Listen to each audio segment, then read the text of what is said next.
Hi everyone. Today I want to talk about how you can write a wonderful poem about winter for our competition, and I'll give you lots of ideas and lots of tips and tricks to make your poem as good as it can be. So first I wanted to say that writing is a process. You don't wake up in the morning and have this wonderful poem in your head. First of all, what you need to do is gather some ideas. And even before you gather ideas, you can let yourself be inspired. You can go out for a walk. You can go and play. You can look at paintings and pictures of winter. Then when you're inspired, you can capture all those ideas, just listing words and sentences, trees, Santa Claus, the falling leaves, the rain, gathering all your ideas in one place. Once you've gathered your ideas, then you're ready to kind of start shaping them into something, shaping them into sentences and phrases for your poem. What we're really trying to do when we write a poem is to create a movie in the reader's mind, create this image that they can see replayed in their mind. And the best way to do that is to use the 5 senses. So the 5 senses are seeing, hearing, touch, taste, smell. So you've got your ideas. Now you go through them using each of those 5 senses. So starting off with seeing. When you're looking out at winter, what do you see? Maybe you see the orange, red and green leaves. Maybe you see your football covered in muck. So it can be just truthfully, honestly, accurately what you see when you're looking at winter. Or it can also be an image, a metaphor, a simile. So winter might be a snuggly white coat. Then go on through the rest of the senses. So what do you hear? You might hear your friends playing in the crunchy leaves. What do you touch? Do you feel the cold in the back of your legs when you're going down the slide? Do you feel the wind burning your skin when you're out playing? What do you taste? Maybe it's hot chocolate with melted marshmallows. And what do you smell? Is there a lovely smell coming from your fire burning at home? So seeing, hearing, touch, taste, smell. It's a really good way to gather lots of ideas by going through those 5 senses and writing a couple of ideas down for each. And once you have those down, you can play a little bit. So other questions I like to ask are, what does winter dance like? That could be a real fun one to go with. Or if winter was an animal, what animal would it be and why? Just different ideas to get your creative juices going. So now you should have lots of ideas down on the page, and you want to start to shape them into a poem. So the first thing I want to say as a poet myself is that it doesn't have to rhyme, and it doesn't have to take up a particular form that you've learnt in school.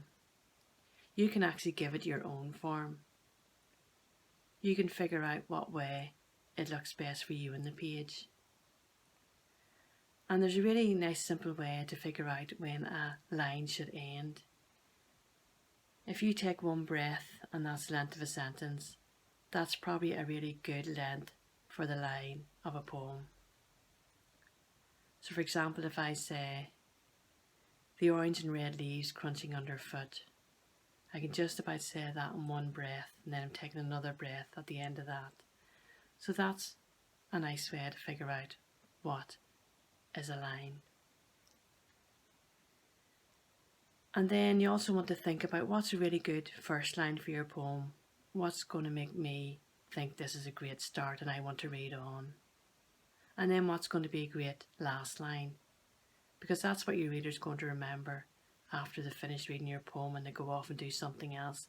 That wonderful last line. So you splurge, you get your ideas, your inspiration, you gather them all down, use the 5 senses, rearrange them, give them your own shape and form, and then you'll have a lovely poem about winter. And I just wanted to read this beautiful piece from this gorgeous book by a poet, Ted Hughes, called Poetry in the Making. And he has this beautiful piece in this book about using the 5 senses to write. Imagine what you are writing about. See it and live it. Do not think it up laboriously, as if you were working out mental arithmetic. Just look at it, touch it, smell it, listen to it, turn yourself into it. When you do this, the words look after themselves like magic. If you do this, you do not have to bother about commas or full stops or that sort of thing. You do not look at the words either.